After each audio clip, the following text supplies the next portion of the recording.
नमस्कार दोस्तों, मैं रामवीर तंवर और आपका स्वागत है मेरे YouTube चैनल पॉन्डमैन पर। तो यदि आप न्यूज़ चैनल लगातार देखते हैं, अखबार पढ़ते हैं, सोशल मीडिया से जुड़े रहते हैं, तो आजकल आपको जो सबसे ज़्यादा एक न्यूज़ देखने को मिल रही होगी वो है हीट वेव की।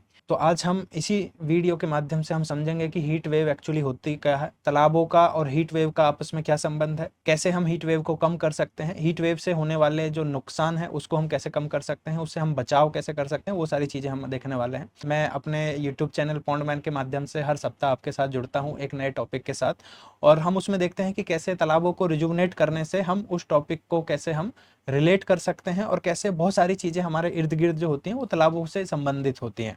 तो हम शुरू करते हैं आज की वीडियो। अभी जो हॉट टॉपिक है आज का वो है हीट वेव। हीट वेव यानी जो गर्मी की एक लहर है, यानी जो एक बढ़ा हुआ टेम्परेचर है। जब हम हीट वेव की बात करते हैं तो ये एरिया के हिसाब से, ज्योग्राफिकल एरिया के हिसाब से इसको हम डिफाइन करते हैं। जो हमारे मैदानी इलाके हैं उसमें यदि हम 40 डिग्री से ज़्यादा का टेम्परेचर एक 2 दिन या उससे बहुत सारे दिनों के लिए अगर लगातार बना रहता है तो उसकी वजह से जो लू, एक जिसको हम कहते हैं लू जो चलती है, उसको हम हीट वेव कहते हैं। और हीट वेव में होता क्या है कि हमारी बॉडी जो है डिहाइड्रेट हो जाती है, पानी की कमी हो जाती है, और इस दौरान बहुत सारे लोगों को दस्त की शिकायत होती है, लूज मोशन की शिकायत होती है यदि आपकी बॉडी में पानी की मात्रा कम हो जाती है या आपको लू लग जाती है। तो यही एक हीट वेव है।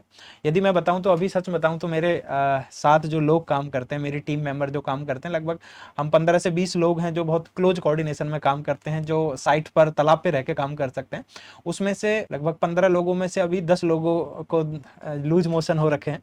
10 लोग अपने अपने घर पे अभी छुट्टी लेके बैठे हैं, और उसका रीज़न यही है कि उनको तालाब पे रहकर काम करने से जो एक हीट वेव्स ने उनको, या हीट स्ट्रोक की वजह से जो उनको प्रॉब्लम हुई है वो झेल रहे हैं। इसलिए मैं कई बार अपने टीम मेंबर्स के लोगों को ये रिक्वेस्ट करता रहता हूँ, बार बार उनको मैसेज भेजता रहता हूँ कि यदि आप खुले में तालाब पे काम कर रहे हैं तो पानी हर 10 मिनट में, 20 मिनट में थोड़ा पानी पीते रहें। बीच बीच में जहाँ पे भी आपको छाया दिखाई दे वहाँ पे आप जाके शरण ले लें, थोड़ी देर आराम करें, और कोशिश करें कि अर्ली मॉर्निंग ज़्यादा काम करें, शाम को ज़्यादा काम करें, और दोपहर को जो है आराम कर लें। लेकिन हमारा काम ऐसा है कि हम ये लाइफ स्टाइल ज़्यादा दिन अपना भी नहीं सकते, अदरवाइज तो हमारा काम नहीं हो पाएगा। मानसून का समय शुरू होने वाला है अगले महीने से, और हमारा काम अभी बहुत सारा पेंडिंग है, हमें बहुत सारे तालाब रिवाइव करने हैं। इसलिए हमें गर्मी के दिनों में भी धूप में रह के काम करना पड़ रहा है, और इस वजह से हम खुद भी बीमार हो जा रहे हैं, मेरे बहुत सारे टीम मेंबर बीमार हो जा रहे हैं। तो इसलिए मैंने आज सोचा कि मैं आपको भी हीट वेव का थोड़ा अपनी जानकारी साझा करूं, कैसे हम इससे बचाव हो सकते हैं। इसका बचाव एक ही है जो मैं अपने टीम मेंबर्स को भी साझा करता रहता हूं, बताता रहता हूं, कि हम बार बार पानी पीते रहें, और नींबू पानी सबसे अच्छा इलाज है, या फिर जो ओआरएस का घोल होता है, इलेक्ट्रोड का जो घोल होता है, उस तरह के हम पानी पीते रहें, और उस तरह के तरल पदार्थ हम खाते रहें जिसमें पानी की मात्रा ज़्यादा होती है, तो हम भी बचे रहेंगे और हमें बहुत अधिक प्रभाव हमारी बॉडी पर नहीं दिखेगा हीट वेव का। अब हम आते हैं कि हीट वेव का और तालाबों का आपस में क्या कनेक्शन है।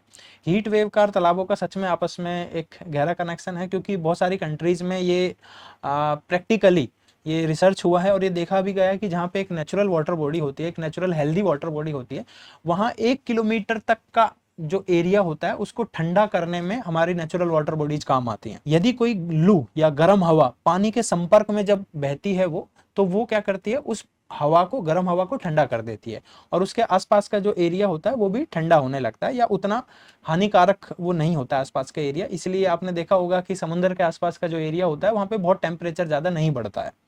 यदि आपने देखा होगा नहर के आसपास थोड़ी सी ठंडक रहती है।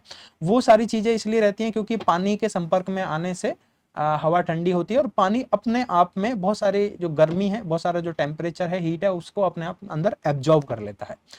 लेकिन ये होता है सिर्फ उसी कंडीशन में जब हमारी वाटर बॉडी हेल्दी हो और नेचुरल हो, क्योंकि वाटर बॉडी हेल्दी नहीं होगी तो वो हमें मदद भी नहीं कर पाएगी, इवन उल्टा नुकसान कर सकती है। मैं इसलिए ऐसा कह रहा हूँ क्योंकि वाटर बॉडीज तो हमारे तालाबों में के अलावा जो है 5 स्टार होटल्स में भी बनी हुई हैं। हमारी छत पे भी बहुत सारे लोगों ने स्विमिंग पूल बने हुई है। तो अब आप समझ रहे होंगे मैं स्विमिंग पूल की बात कर रहा हूँ। हम कई बार उनको भी वाटर बॉडी कह देते हैं कि लेकिन वो हेल्दी वाटर बॉडी नहीं है, एक नेचुरल वाटर बॉडी नहीं है। वो हमारे आसपास के एरिया को ठंडा करने की बजाय उल्टा गर्म कर देती हैं। तो इसलिए आपको जहाँ पे भी हेल्दी वाटर बॉडी दिखे उसको प्रोटेक्ट करने में हमारी मदद करिए, उसको खुद भी रक्षा करिए, और जो दूसरे लोग उसको बचाने के लिए काम कर रहे हैं उनकी भी हेल्प थैंक करिए। तो यदि आपको ये कहानी अच्छी लगी तो आप सभी से रिक्वेस्ट है कि इसको, वीडियो को शेयर करें, लाइक करें और कमेंट करें, चैनल को सब्सक्राइब भी करें। Thank you so much.